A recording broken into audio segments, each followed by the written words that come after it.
would like to sing for you a prayer for peace, for all humans, all creatures around the world. And it says, may God, Spirit, will protect you and bless you on your path.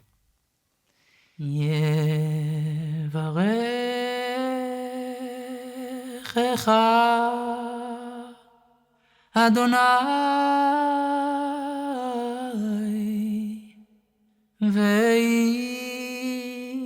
וישמרך יאר אדוני פניו אליך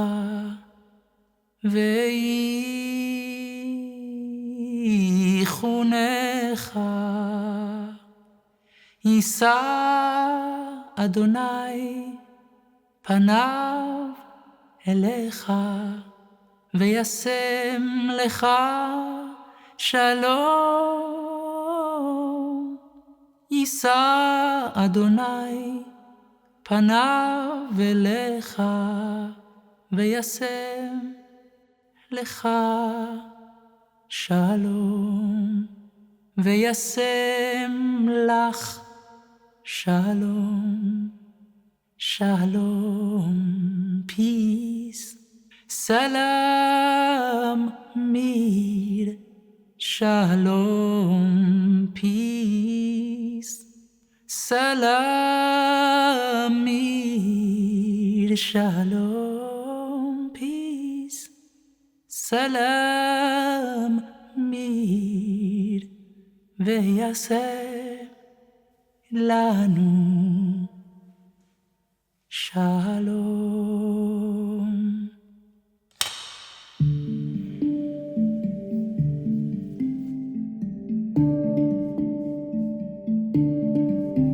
The gift of voice came to me by my family.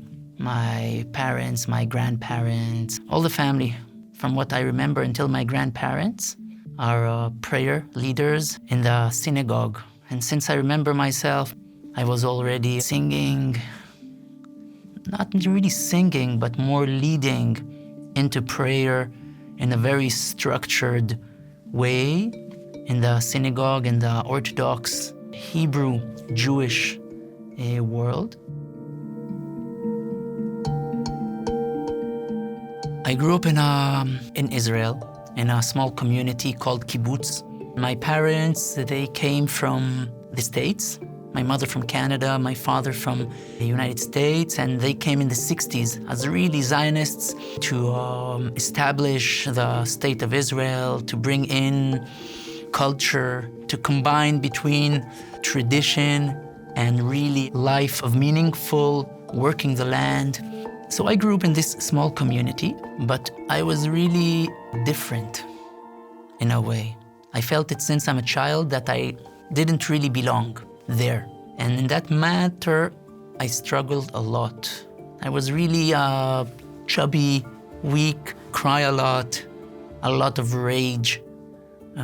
Didn't really fit within the factory, because in a way, Zionism is a factory.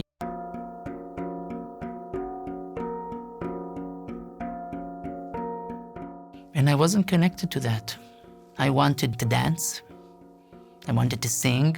I wanted to do theater. But they had their tongue. Everything was inside this structure. I was just the black sheep, in a way, of the system. So it was really challenging for me. But the music and the prayers that we sang at home was my escape. I could really, second I go inside music or dancing or singing, I will just go into a different state. It's like dropping a layer into a different place in my life that is not here. And that was my escape place. Today I can see it as initiation. But then it was a really, really tough time.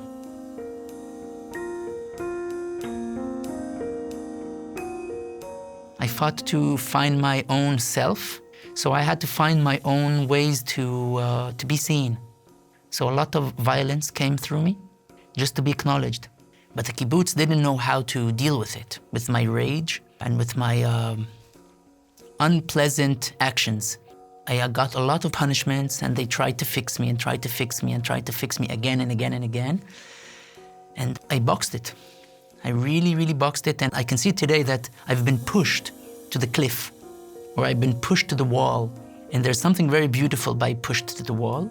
It's not a comfortable place. It's very painful. But new creativity comes in these moments. I think from there grew up within me myself, like the real self of who is Netanel, not regarding the system I grow into.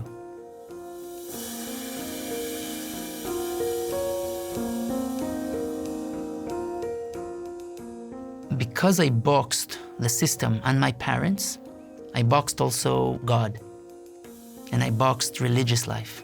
So in a way, I threw everything outside of my life, and I just went on a journey to find, who am I?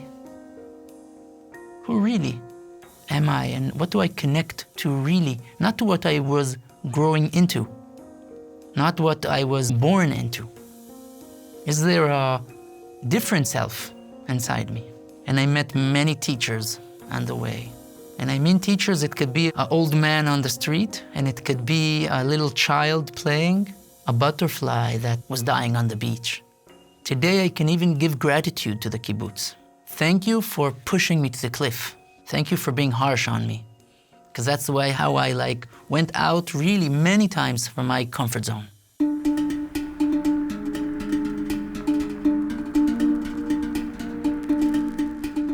I'm nothing without God. Okay? After many years that I boxed God and religious life, God, Spirit, Earth, name it in your name, was all the time knocking on my door, doesn't giving up on me. I gave up, but she or him knocking on my door, knocking, hey, are you ready? Hey, are you ready? And then I opened the door.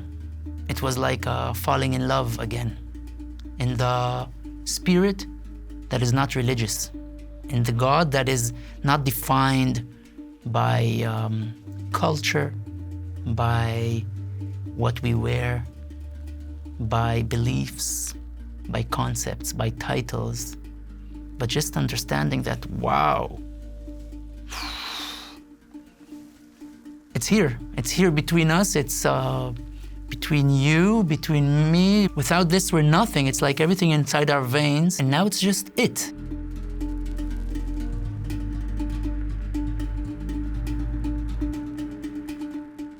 Who doesn't cross obstacles? Maybe 15, 17 years ago, she knocked on my door. She knocked on my lower back, very strong, and I was paralyzed. And I found myself going back to my parents, to the kibbutz, where I had to fight, and going back to the cuddling of my mother. I had to stop everything, all my past. I had to stop. And inside that stop, I started to ask new questions. Why in the back? Why in the center of my body? Center of your life. What's the center of your life? Music. Not only music, singing. And I started slowly to go really in my spine, where it's had really painful, to ask really deep questions that don't compromise. And I started to take this understanding upon myself that I have a mission here. I started walking consciously, really consciously, even to take a cup. I couldn't do it otherwise. And that time I sat down and a song came to me, a prayer. I wrote it in Hebrew, and it says, teach me to be a river of light to the hearts of the world. Teach me to serve the heart, the core heart of the world. Create in me desire to worship you in truth. Then my truth can meet your truth. And I saw this, something is happening. Like I felt it in my body. And I started to see that this prayer as a key for me. Afterwards, I saw it a key for many, many other people. she came to me again through my cords. Because we were humans, you know, we were like, yes, I'll go on the journey. Wow, I know it, I'll go. And then it's normal.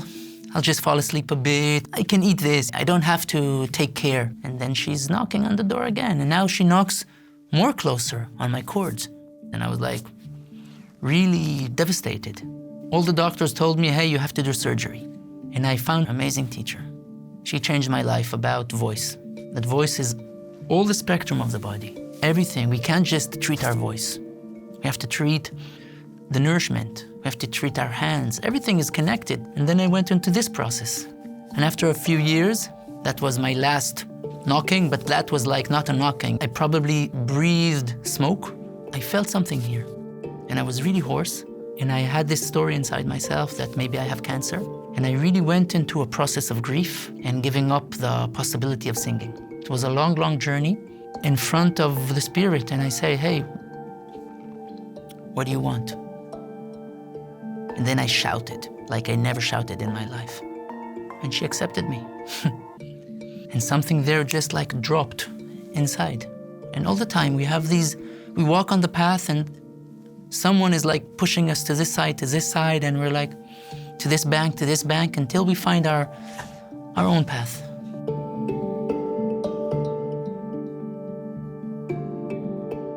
All of us get gifts, all over. But now we have to learn them, to practice it, to maintain it, to be devotion to it. It takes time. The body's not a fucker, you know? He's like, bang, bang. She shows us how to wake up. It will be nice that we will learn how to open our listening to the Spirit, not only through our ears, but through actions, through experiences, through people, through the wind, through birds that are coming in.